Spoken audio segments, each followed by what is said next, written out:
my sins, I think Donald Trump's otherwise engaged, otherwise we were going to try and get him to chair the meeting today, but they got me instead. Healthwatch, for those who don't know, is an independent organisation which hopefully communicates and speaks with as many members of the public as possible to gather their views. So rather than having things done to you, we try and get people to give us their views and opinions on matters that concern them regarding health and social care. Thank you very much for coming along. I've got a couple of things that I've got to announce first. For those people who don't mind having a photograph taken, just keep your hands down. But photographs will be taken during the meeting of the audience, capacity almost, but not quite. And if anybody's got any objections to having the photographs taken, maybe I've got the right shade of lipstick on or whatever else, would you mind just making yourselves known now if you just raise your hand? So that this lady here, for the attention of the photographer, wherever he is, does not want a photograph taken. Everybody else, I'm taking that to be an okay. I understand that there are not going to be any fire alarms this morning, so if it does go off, follow me. No, there are fire exits clearly marked at the back of the room. There's also fire exits, a fire exit down this part as well. For anybody who's got ambulatory problems, just let us know and we'll make sure that it's carried out safe. I don't actually think the building's going to set on fire today, though. No such luck. We were actually here last week as Healthwatch. We had our annual meeting here, and I was talking, announcing to people about this meeting that's taking place today. As I'm sure you're all aware, there's a lot of concern at the moment going around the area about the possible closure of hospital beds, but that's just part and parcel of the whole approaches of the community hospitals and the general way that health is going to be provided probably in the future. We're going to have a panel of people who are going to be on the stage to answer any questions that you might have during question and answer session in a short while. And that panel will consist of Marcus Warren, who's the, I've got all this written down here, he's the accountable officer for Stoke-on-Trent and North Staffordshire CCG.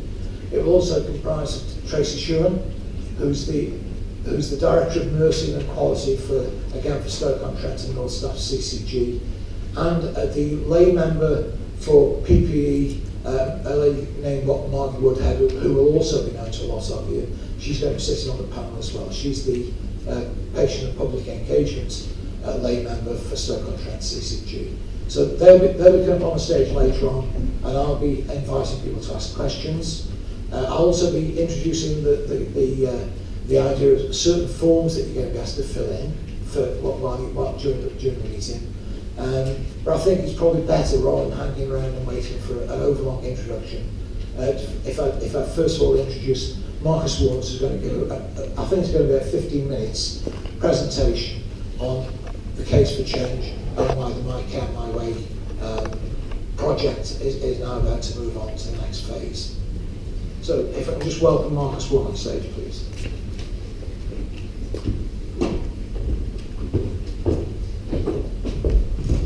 Thanks, Dave. Thanks very much for coming. There's not a huge number of people here, but that's fine. We'll have a Q&A session. I'll put my mic up here, and then there's some tabletop discussion as well, so people will have plenty of time to have their say on what we're proposing. This first bit is just to give you a bit of an update on where we are at the moment, what the proposals are, what engagement we've done today, and what we're planning on going forward. I gave this presentation to, I think, most of the overview and scrutiny committees. And it's actually quite nice to be here without placard wavers and protesters, because it's some of the things I've done recently have been quite lively, shall we say. So I'm Marcus Warnes, I'm the accountable officer for North Staffordshire CCG, and the proposals we're talking about are, I'm doing this on behalf of both CCGs, both Stoke and North Staff CCGs. So the two clinical commissioning groups cover a population of about 503,000 people across northern Staffordshire, which is Stoke, Newcastle, Leek, Cheadle, Biddulph, etc. And we cover about half of the county of Staffordshire. So the proposals we're talking about, we began developing last year, and we did some engagement events and consultation last year as well. To make it a little bit more understandable for people, we've called it My Care, My Way, Home First, which is essentially trying to get across the message that this is about people having a lot more say around how their care is delivered, and what we really want is to deliver care at home whenever possible, rather than people having to go to hospital, because that's what people tell us they want to have. So a lot of what I'm going to talk about isn't without some controversy. At the County Council Scrutiny Committee last week, the committee decided unanimously to refer our proposals to the Secretary of State, which won't be the first time this happened. So we don't underestimate the level of public interest and probably anxiety around our proposals. So this engagement process is about telling people a bit more about what we're doing, letting them have their say on it. And we will be formally engaging on the community hospitals between February and April of next year. So there'll be a lot more opportunities to scrutinise the plans and proposals and for people to have their say on what we're looking to do. So in Northern Staffordshire, we are quite bed dependent. So a lot of care is delivered through beds, whether they be in acute hospitals or community hospitals. And that's been the case for as long as I've worked around here. In terms of the community, there are 5 community hospitals. There's one at the Haywood, one at Bradwell, one at Leek, one at Monton, one at Cheadle. So those beds, those hospitals between them have got about 323 beds, of which 244 provide what we call intermediate care. The rest of them are specialist beds providing things like stroke rehab, palliative care, neurology care. So what we're talking about is not the specialist beds at the Haywood, but all the other beds. So a lot of people are admitted to hospital, and we admit more people in Northern Staffordshire than most parts of the country with similar population and similar needs. And a lot of people, when they're discharged from hospital, will go into a community hospital bed, and often they'll be there for 3, 4, 5, 6 weeks. So a lot of what we're talking about is patients tell us they don't really want to go into hospital unless they have to be in hospital, and they'd like to go home as quickly as possible rather than be delayed and waiting in a hospital bed to get what they need to get them home.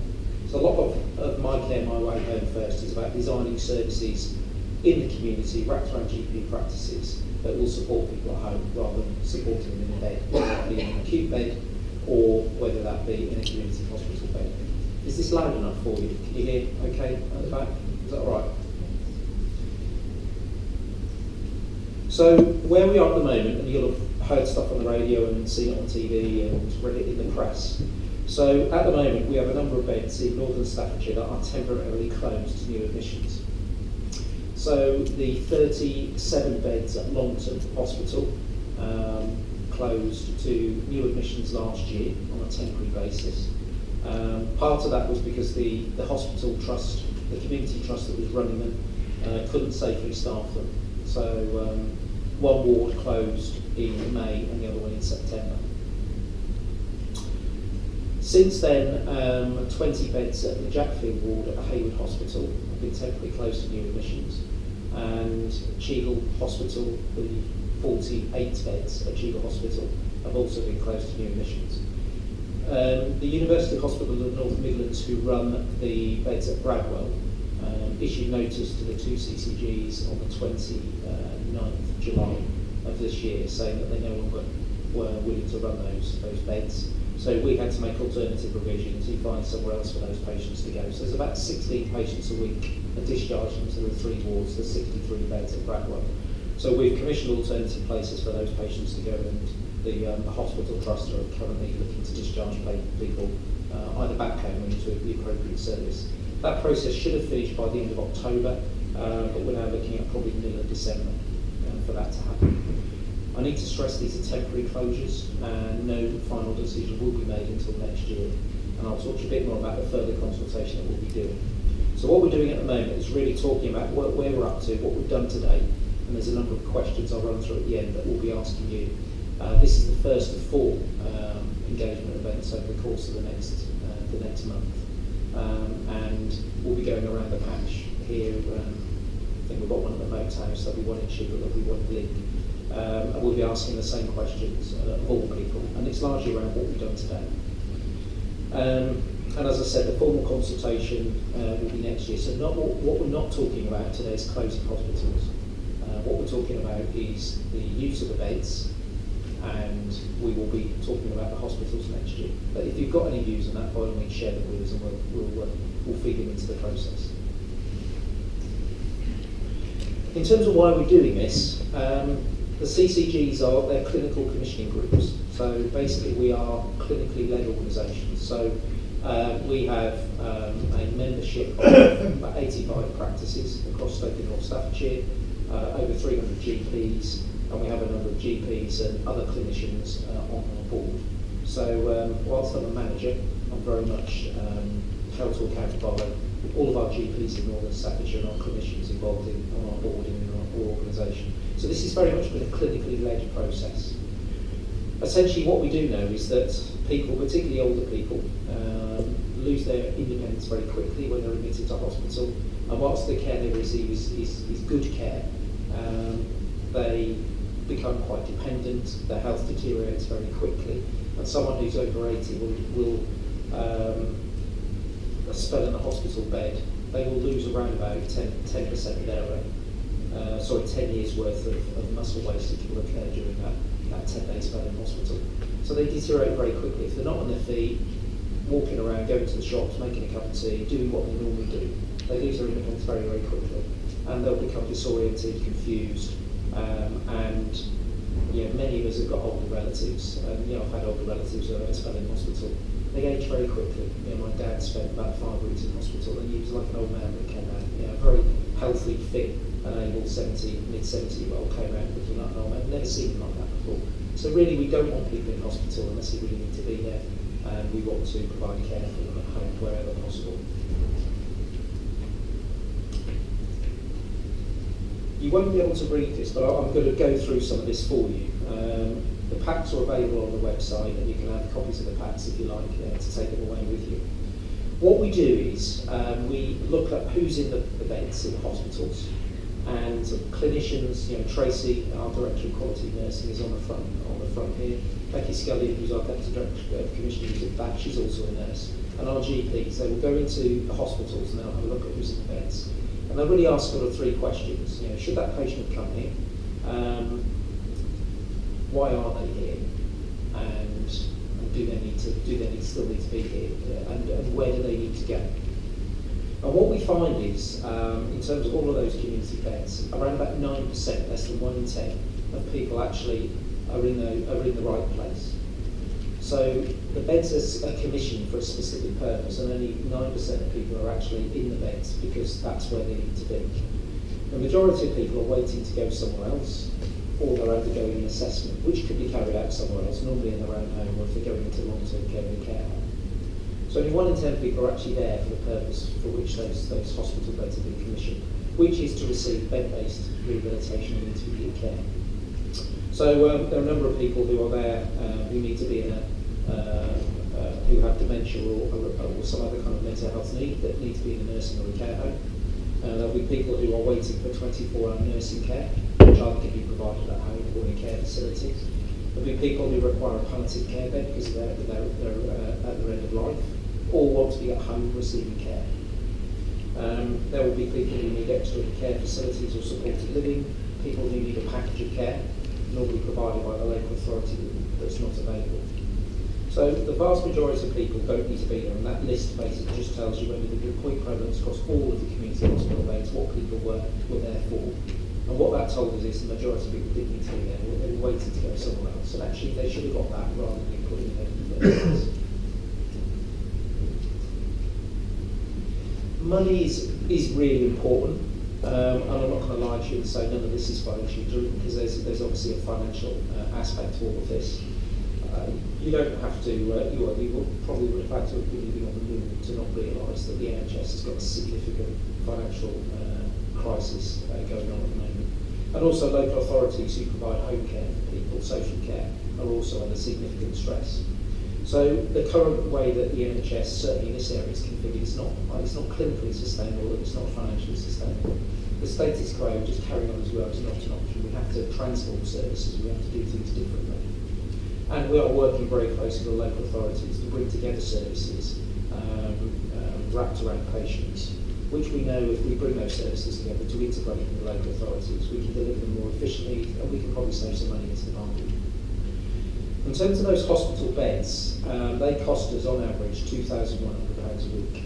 So they are very expensive resources. And given that the vast majority of people who are in there don't need to be there, it's a lot more expensive than what they do need. So by comparison, for someone to be at home with a domiciliary care package, that's about £210 a week, a tenth of the cost. For people who need to be in a residential care home, that's about £600, it's about £700 for a nursing home, and with full wraparound support in a nursing home, it's about £1,000 receiving sort of occupational therapy and physiotherapy.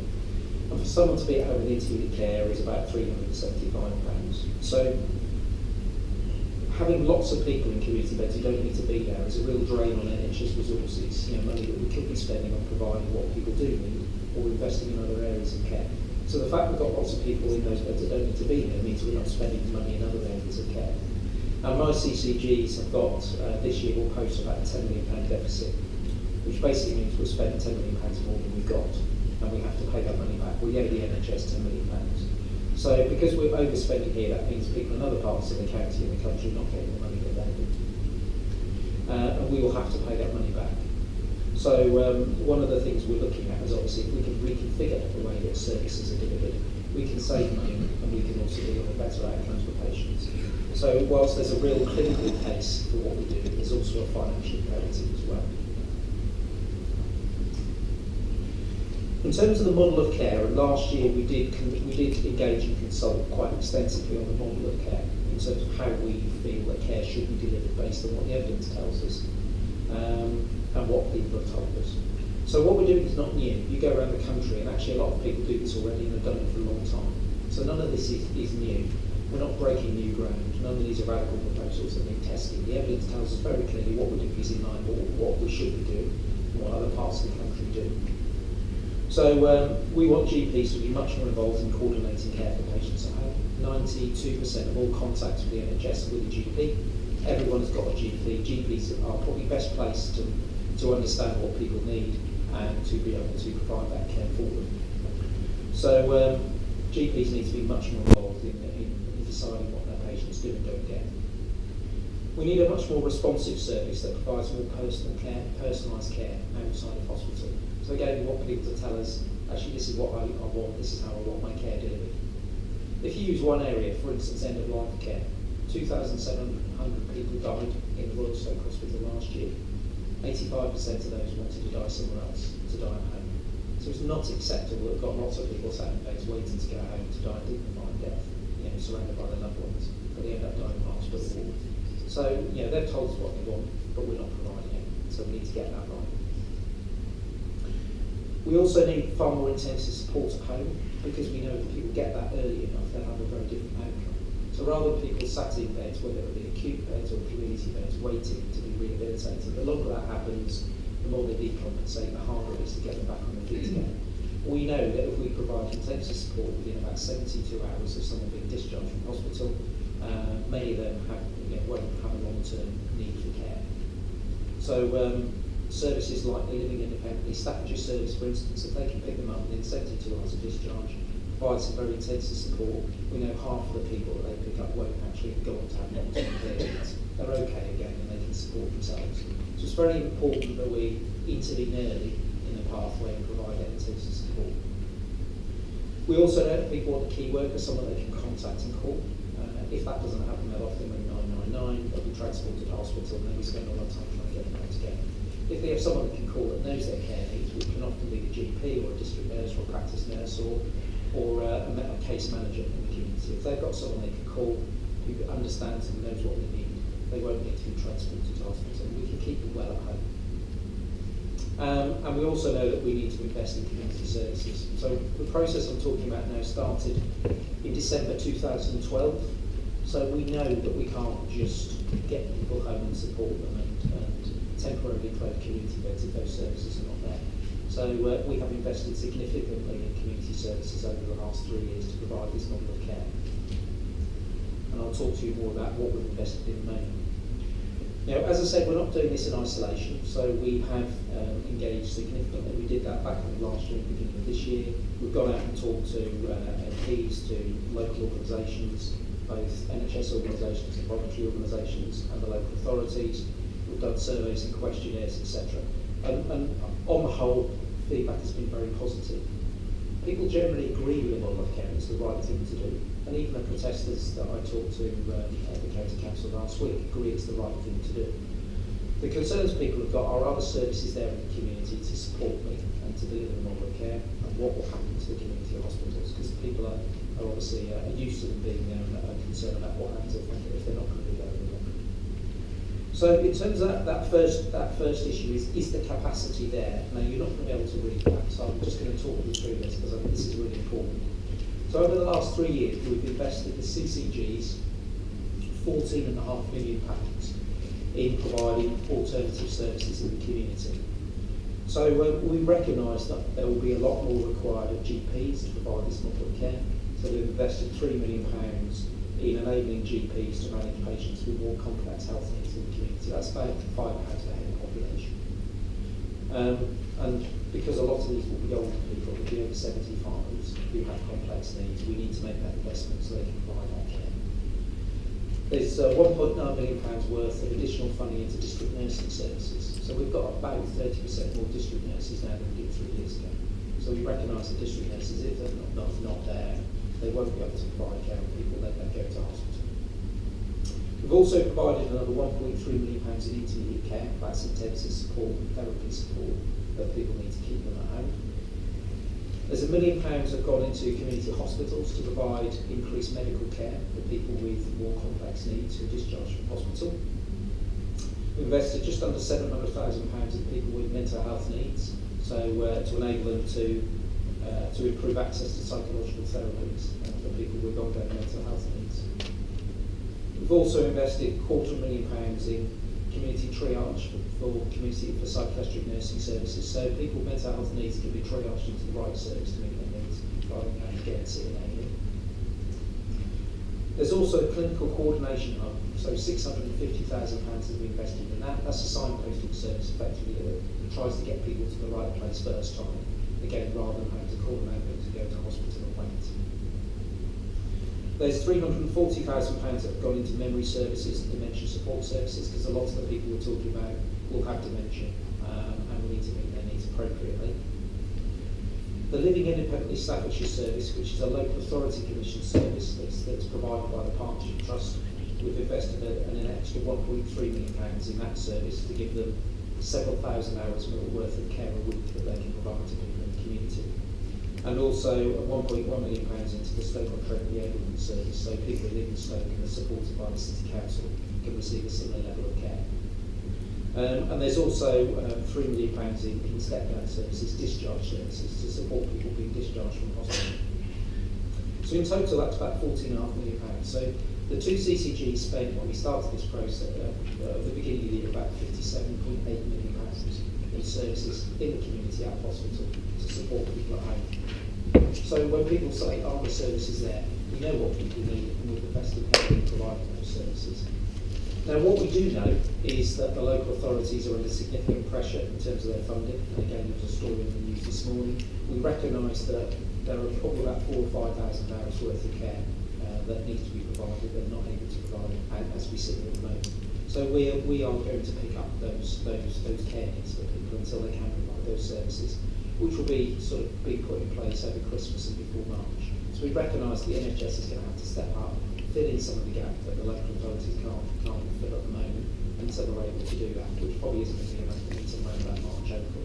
So we in the NHS will be putting money into their services so we can deliver this model of care. So I know one of the things that people are really concerned about is, are the social care services there to support them?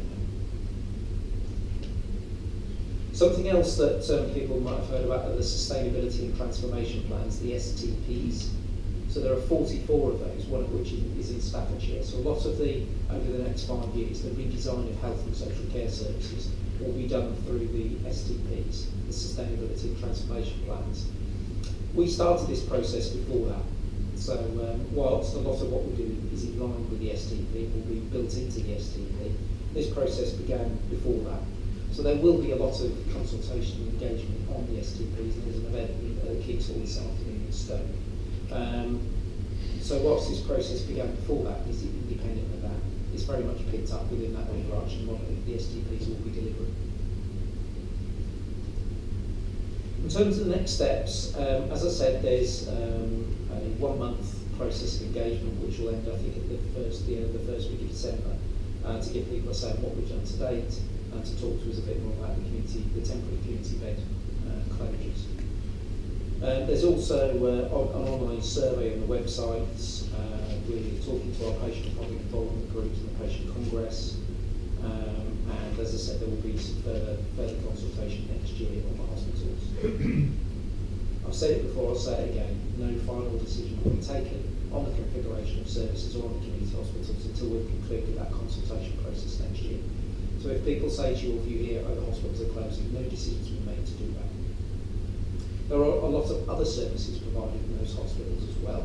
So it's not just the beds. So people go for x-rays, there's a minor injury unit at leak, they go to have a bloods taken, there's physio services, there's a whole range of services provided. Those services will continue unaffected, and the CCGs have left the money to keep the hospitals open in the contract for this year, and they're in the contract for next year. So we haven't actually taken any of the money out. That means those hospitals will close, and we wouldn't do anything with it until we've concluded that consultation process.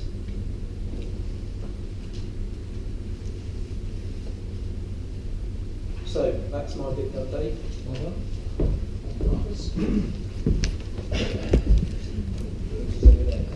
I think you're okay.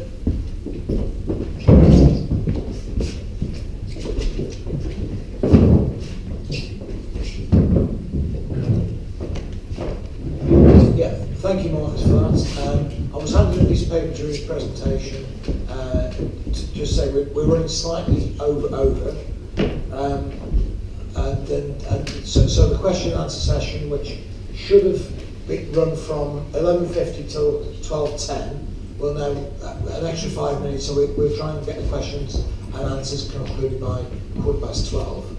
But before we move on to that, I know there are going to be some people who are too shy to ask questions. They don't feel comfortable speaking out. So there is also, it should be in your packs, a green form which enables you to write your questions down, or your concerns, or your points, or whatever else you might want to say about the event this morning. But there's also, as Marcus said, there's a survey seeking your opinions, which is run online by the CCG. Additionally, a little plug for Healthwatch here, we've also got a survey running which is seeking patient experience, their opinions, and any concerns that you might have. Which obviously being independent, and you can stay anonymous, all information will remain confidential, but we make sure that all your feedback is fed back to the CCGs in a timely and effective manner. And if you want to know about that, on the table outside there are little slips of paper, because we're very poor at Healthwatch, little talk bits of paper which give you the details how to access them. So without further ado, I mentioned the names before. We've got Marcus Warnes, who you've just been hearing from. We've also got Tracy Shewan, who's the Director of Nursing and Quality for both CCGs. And we've also got the lay member of Stoke-on-Trent CCG, Patient and Public Engagement, Margie Woodhead. So if you'd like to ask a question, just let me finish one second. If you'd like to ask a question, if you just raise your hand, and I'll try and get round to all of you as quickly as possible. Yes, please. There should be a roving mic available which is on its way to you. You're next, sorry. Hello. This concerns me greatly. I have two elderly parents, 90 and 91. We are also the youngest of an ageing population in our family, and we've had 5 people over 80 in the last 10 years to care for. I think that the care in the community is not there. It's not there because the Clinical Commission was saying this morning that they've had more complaints about the care in the community this year than they've ever had. And I have had problems with my parents' care. There isn't the capacity to supply everybody with care at home. And the care that they're getting is not of particularly good quality. I know that they're closing the beds and they're trying to get people out into homes that are approved or subsidised by the NHS, and the quality there isn't good either. In fact, I've been to one home in particular, which I won't mention the name of. I wouldn't put a dog in. And these are vulnerable people who don't have a voice. There are a lot of people who are not capable of addressing the problem themselves. They don't know who to contact, they're too old and they're too frail, and they're losing their mental faculties, so they can't take up the fight themselves. They have to have someone to fight for them. And they don't have a voice. And this is the thing that concerns me. The fact that these people are the most vulnerable in society, and the only thing that they've done wrong is to live too long and get too old. Thank you for that.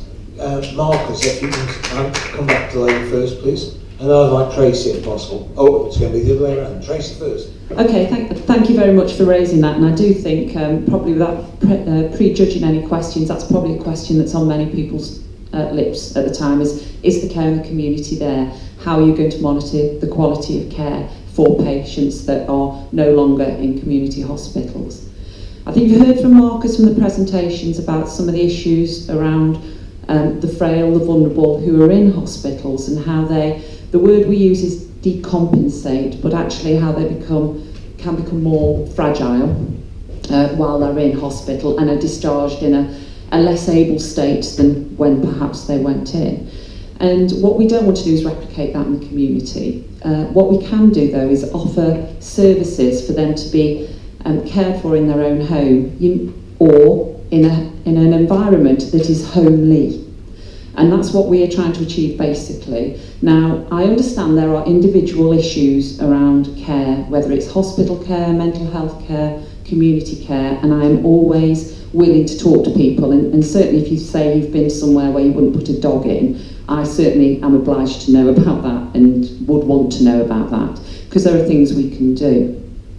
In terms of the care homes that we are actually commissioning from, what my team do, I've got a team of nurses and quality people, is we put in place what we put in place in hospitals.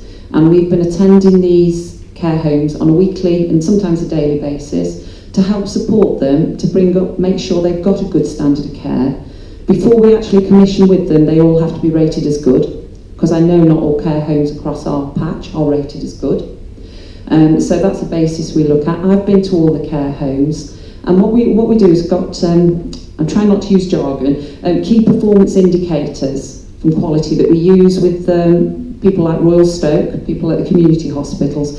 We put them in place with the care homes too, and my staff monitor them. Now that means we won't be perfect all the time, no one is. We have issues that come across from the Royal Stoke Hospital, from the hospitals in the community. We will have issues in the care homes. However, what I'm trying to assure you is we're not just leaving them to it. Our team are going out there, we're making sure we're looking at the care they're receiving, we're looking at the standards. If there's anything that we think is not right, we are taking action. I want to hear feedback from people. I think you pointed about complaints. We're going to make sure that that's in place. And actually, in some of the care homes we're using, they use quite innovative ways of getting feedback on complaints. So we are trying to put that in place, because I do recognise what you say about vulnerable people. So that's the care homes. I think the issue around local authority, I'll let Marcus pick that one up. Community nurse staffing, yes, there has been an issue around community nurse staffing. I meet probably about 3 times a month with the director of nursing from the community trust, the partnership trust, who provide that, to assure ourselves that the amount of money that we put in to increase those staffing levels is actually being reached. Now, there has been a lot of recruitment gone on, and that we're starting to see that making a bit of a change now. And we've had to work with them on that. So I can recognise you will have points of issues where perhaps community staffing has been a problem, but we are addressing that, and there aren't, what we know now is all the posts are being recruited to, and that should see a change going forward. I think I'll hand over to Marcus with any of the, and then anything, Mark, you want to say. Yeah, in terms of social care, I think one of the issues we've got is health is free at the point of delivery. So anyone who has a health need will have that need met. Social care is means tested. So depending on your ability to pay, you will get it, or you won't get it for free. So again, my mother and father are a case in point. Their assets are such that they have to pay for their own care. So there will always be people who will have to pay for care. The NHS, following discharge, is responsible for that person for, say, up to around about 6 weeks to get them well. If someone still has an ongoing care need that's a social care need, the local authorities will provide that. But if someone actually doesn't qualify for free care, they would need to look to fund their care for themselves. So that is an issue, and it's going to be an issue going forward. I think if we had our way in the NHS, we would probably say, well, everyone should receive free care, because actually we end up paying for people anyway who end up going back into hospital. So we probably better to say everyone receives free care, but we have to work within the resources we have and the government policy that we have. So there is always going to be an issue of people who've reached the threshold of care the NHS can provide that would either have to support themselves, be supported by family members and friends, or would have to pay for care. So we do recognise that's an issue. But what we can't say is, community hospitals are not where people live. They don't stay there for the next 2, 3, 4, 5 years, and there's only 5 of them, and there's 503,000 people, of which about a quarter of people are over 65 in northern Staffordshire. Even if we did say that everyone can stay in a community hospital bed for as long as they like, those beds would still be full, and they would stay full for a long time. So, as I said, the way we currently provide services is not sustainable going forward. We know if we take some of the money that we spend on keeping people in those hospital beds and reinvest it in the community, we can help the local authority to provide more care, which is what we're looking to do. My concern is the quality of care they get. A lot of the people that are doing this job are desperate to earn money, and they don't have the ability to connect with old people. They're not necessarily the best people to be taking care of them, and I've had my problems with them, and it's a case of if you pay peanuts, you get monkeys, and that's what a lot of them are. They shouldn't be looking after old people. If I may, I think you made an excellent point there, a series of points there. I'm just wondering, would it be possible to discuss this one outside, to give other people a chance to ask the questions? Thank you very much for that. I'm sure that the panel will be more than happy to pick that up afterwards. So, a very patient gentleman here at the front was waiting to ask a question. So, after your turn. In order to get people back in their own home for proper care packages, we need to have them assessed properly. Yet we're closing down. We've got to have Oak Ward doing reablement, and a very good place is Brighton House. It's got a brilliant record, and it gets 5 stars on every inspection. And we're losing those services, and people go there for up to 6 weeks, so that it can be assessed, so they can go back to their own home if possible. And the other question, just about care homes, if you look at the reports from the care homes in North Staffordshire and Staffordshire Moorlands by CQC, a number of them, including the big founders, who start off inadequate safety precautions. Which So I'm just going to, who'd like to pick that one up? If I just pick the first question up, and then Tracy can pick up the safety and the quality one. In terms of assessments, 94% of people admitted to hospital come from home, so they live in their own home. And we want to get as many people as possible straight back home again. So the best place to assess someone for their ongoing care needs, if they have any needs, is actually at home, rather than if you put someone in a green smock on a ward in a hospital. Actually, that isn't where they're going to live, so you want to get them home so you can assess them there. So we have something called Discharge to Assess that the health service and the local authorities run, which is about as soon as someone has had their acute intervention at hospital, if we're able to, we get them home, we provide some support for them, they undergo some rehabilitation. and then we assess them for their long-term care needs. If you assess someone on hospital ward in a green smog, they're probably going to, they will look iller, they will act, they may well have been getting by on a day-to-day basis very well, put them on a hospital and actually they've lost their independence, and they probably, if you assess them there, they're going to have a higher level of dependency than perhaps if you did assess them at home. There will be people who will need to be assessed in a bed, and there is that capacity available. So we fully recognise that some people will not be fit to go home. Some people will have long-term care needs, and they will need a care home probably for the rest of their days. The capacity is there to enable them to have their assessments and those kind of facilities. The thing is, we need to meet need rather than just fill capacity. We want people to get the right thing first time, not to have to wait for that. In terms of your second question, if maybe Tracy can pick that up. I think I mentioned earlier on about the care homes we are working with. We want them to be good. We need them to be good. We wouldn't be looking at placing people in inadequate care homes. We also have processes of where we can work with care homes, and I actually believe the work we are doing with the care homes will not just increase and work with quality and improvement in that care home, but we'll be able to roll it out to others. So even where we haven't got that direct link with the care home and people are being placed there either through their own funding, through continuing healthcare funding, we will start raising the quality there, because some are very good and some are inadequate. As you see across all of health and social care services, there is a mixed bag. But our aim is to work from the quality team is to make sure that we've got equal quality in those care homes that you could see elsewhere. Can I just say Margie? I was going to say, can Margie have a word on both points, please?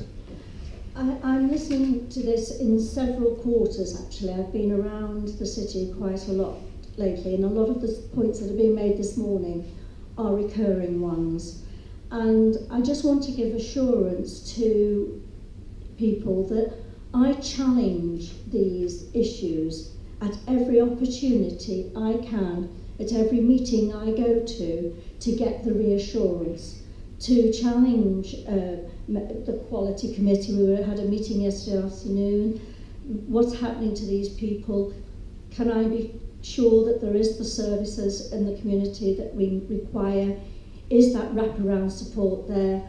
Are the discharges? And this is why these forums are really, really important for me, so that I can get that information into the centre of these discussions. That's my role as a lay member on the board. So I may not be saying a lot at the moment because it's more important that you express your views at this opportunity. But I want to assure you that I do challenge some of the, not the model of care, because I think it's the right model and the right direction of travel, but we need to be sure that the ducks are in the right place and the care is in the right place at the right time. So I'll rest my case at that point. Thank you, Margie. That's prompted a whole host more questions. Unfortunately, because of the time, I think we can realistically only take one more. So who's got the best question? Difficult to answer right now. It's just it's over a little bit. I know there's two ladies with their hands raised, but there's a gentleman back there who did have his hand up before. Is it possible? Yeah, I don't mind. If we keep the responses short, we can okay. I was very reluctant to ask. I know how much everybody on this panel can talk, quite frankly. Yeah. So if it's okay with you, let's cut the table conversations a bit shorter, and we'll take your question first, then we'll take the two ladies' questions afterwards. And if I can ask the panel, please keep your responses as short as. Thank you. Very interesting that we've been told that this process began in 2012 when there was a report by the CCG about the quality of community nursing care in that year. And that was taken place because GPs were actually complaining about the inadequate nursing care in the community at that time. What your CCG reported in 2012 was that there had been a 15% reduction in district nursing capacity in North Staffordshire. Now, contrary to what's been claimed this morning, And, you know, we've been misled. You've all been misled this morning because through a Freedom of Information request 2 weeks ago, I obtained the latest staffing figures for district nurses in North Staffordshire. And there's been a 20% reduction in district nursing staff between 2010 and September of this year. Those are the facts. So how you can claim that you're gearing up to meet this need in the community, I just don't know. Either somebody's misleading you, or you know this information for some reason. I'm not saying that you are, because I don't believe you are, actually. Yeah, I don't believe that you know the truth. But my question is this. You've confirmed, Marcus, that you're closing Bradwell and then commissioning beds in the private sector locally. Now, I assume I've been told some of those commissioned beds are at Stadium Court at Cobridge. Now, I happen to know that there are 2 of your GPs who have ownership in some beds in Stadium Court, 33 beds. They have ownership of those beds, therefore they stand to gain from any care money that's provided there. How many do you know, do you have any data, how many of your GPs have private business interests in these private care facilities across North Staffordshire where you may be commissioning beds from? That's one question. Do you have data on that? Can I just interrupt there? I think that's actually several questions. Very, very well put. Brad, I'd like a response from the panel, please. Okay. If I just very quickly pick the second one up around the GPs, and then Tracy can do the nursing. So I think you're referring to Luma Road, which provides some medical cover at Stadium. They don't own the beds. They are commissioned. They were commissioned by the University Hospital in North Midlands to provide some medical cover for patients that were in beds that they commissioned. About the Wedgwood unit, it says they're owned by Luma Road Surgery. No, Luma Road provides medical cover to patients on those beds. So they don't own it. They don't own it. No, they don't. It's, the whole of Stadium Court is a Bupa. It's owned by Bupa.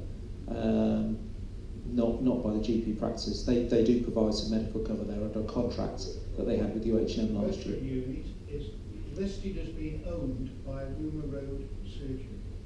It's listed as being owned by Luma Road Surgery. No, I mean we can pick it up outside. Okay. You can discover that for yourself. On the CQC, Stadium Court is registered under Bupa, so that's what we have to take. Your point on community nurse staffing, there is an issue. There was an issue. We've invested with them. They have had vacancies. They have had to reorganise and put in where community nurses have come together. They weren't in the GP practice. They came together into a single place. They have recruited to those posts because come August, September, that is when people get qualified as nurses. They look to get newly qualified nurses. They will bring them in. They will make sure they're up to speed. They'll work with the experienced nurses. So I do know that we monitor on a monthly basis the figures that we are given from the Trust on their community nurse staffing figures, and we're giving them through a spreadsheet, and then we report them through to our quality committee. So I hear what you're saying. I do get told what I get told. I can only triangulate that information and take it back and say, well, I've had a gentleman tell me he's had an FOI that says these figures. Do they compare to my figures? 20% below 2010. Please don't talk to me like I'm an idiot. No, all I can say is I can take your information that you're saying that you've received, and I will look to see what our figures are. I haven't got them on the top of my head, but I will check that out, because as what I'm being told and what I know is that the whole time equivalents that have been commissioned have been appointed to. So I will take that away from what you've just said. I can't magic the figures up in my head, but we do have community nurse assurance groups that we talk about this on a monthly basis with the Trust. So I'll take that up outside. Can I just intervene there, if you don't mind, Tracy? On behalf of the gentleman there, I'm not saying who's right or who's wrong. Healthwatch doesn't know, but we'd be very interested in seeing those figures. I'll give you the figures. Well, it needs to be verified by Tracy as well. So just very quickly, and so the CCGs were only authorised in April 2013. So we've only been commissioning services in April 2013. So the CCGs weren't in existence in 2010. One of the things, the reasons that CCGs actually invested in district nursing was we recognised the numbers had reduced. So off the top of my head, I don't know whether between 2010 and 2015 it was a 20% reduction, but we've invested 30% increase from the baseline figure when we started. So I think, and again, we can take this up outside, and I think this probably warrants some further discussion. We can provide you with further information. Certainly since we've been in existence, we've had a significant increase in district nursing. There's been a 5% fall since 2012. Sorry, whereas Marcus has just pointed out, the CCGs weren't in existence in 2000. So April 2013 is when we were authorised. 5% reduction. So, sorry, can I ask if this one, if you're taking it outside, please, just so that... I've had the figures, by the way, from the SSOTP. Okay, but I'm sure that the panel would love to see those figures as well, because it's not disputing what you're saying, sir.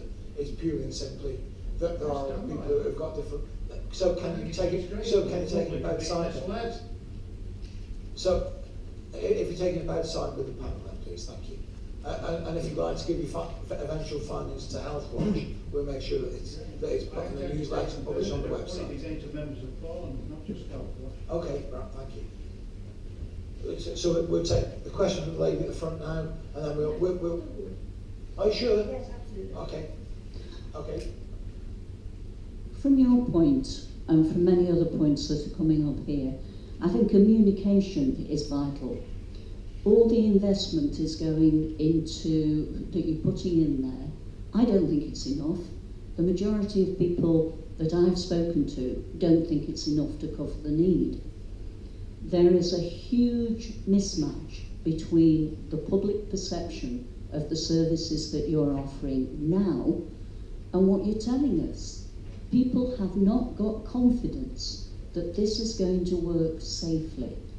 We know communication is dire, even within the hospital. Communication between GP practices is dire. Communication between district nurses and GPs is dire. When these people are discharged from hospital, communication and coordination of the services that they need is vital.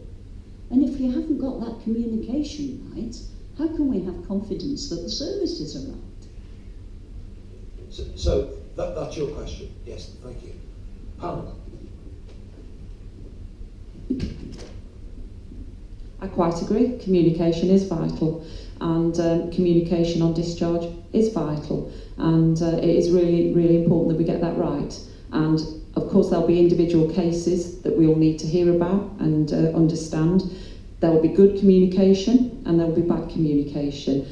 What we need to do is make sure we monitor that, look at that, get feedback on that in order that we can improve it and put things in place. Now, I couldn't comment on individual cases here because there's probably thousands of discharges that go on. Some will be really good and some will have a poor experience. Are you monitoring? Yes, and we monitor it through PALS complaints and feedback. We do also monitor through a system that it's called a DATIC system, of where there's been poor discharges from hospital, and the GPs can bring that forward and tell us where a poor discharge has happened. The care homes, there's a set things that needed at discharge, and the care homes should check them in as people go out, and people from when they are being discharged should have it checked out as they go. Also letters and improving the communication on discharge so people know what's going. There's also the communication with the domiciliary care, which I understand, and making sure people have got heating on and they've got something in there, got food in the fridge, all that. And we need to perhaps understand how the voluntary sector are supporting with that, because quite a lot that is being done by people in the voluntary sector, and maybe we need to recognise that more as well. Oh, sorry, Dave. Sorry. Does anybody else just want to comment on that? Because I think you're right, communication is key. I've always said all the way through that communication is very much the key. I know that we've been looking very much, I'm part of the DATICS panel, and I really am keen that there is a patient perspective in that panel, because it's about patient experience as well as safety and quality. Sometimes the safety and quality might be there, but the experience is not what I would call a particularly good one. So I keep a very close eye on those complaints that come in. I'm also part of the complaints and PALS panel, so that again we have that reconnaissance through the GPs, through the various networks. It isn't brilliant at times, and the more we get the information through Healthwatch and other organisations, and also the patients and the GPs, we can start to see where those gaps are occurring and start to remedy them.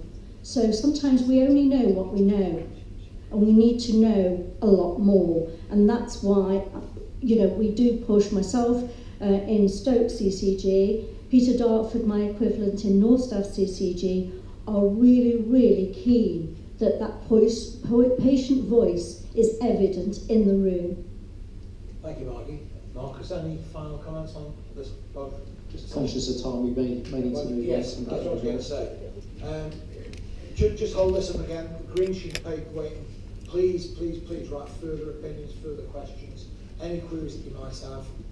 I believe that there are tables set outside for conversations.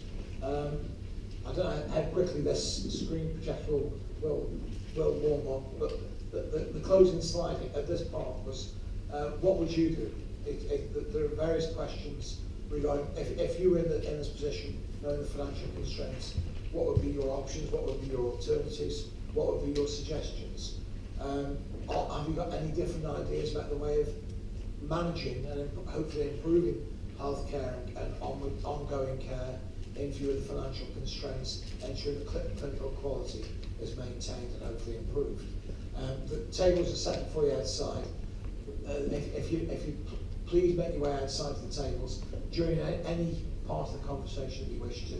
And I suggest, the meeting was due to finish at 1:30, I believe. I suggest that in view of the fact it's overrun, we reassemble at about 1:20,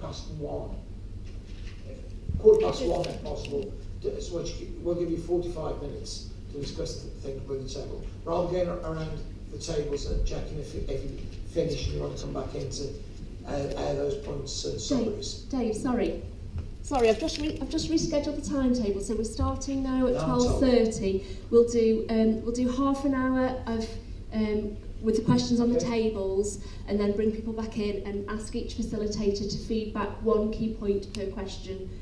So we should be able to rejig and be on track. Okay. But we'll come round and give you timings as well as you're discussing. So. Okay, so if you can make your way outside, please take part in the discussion.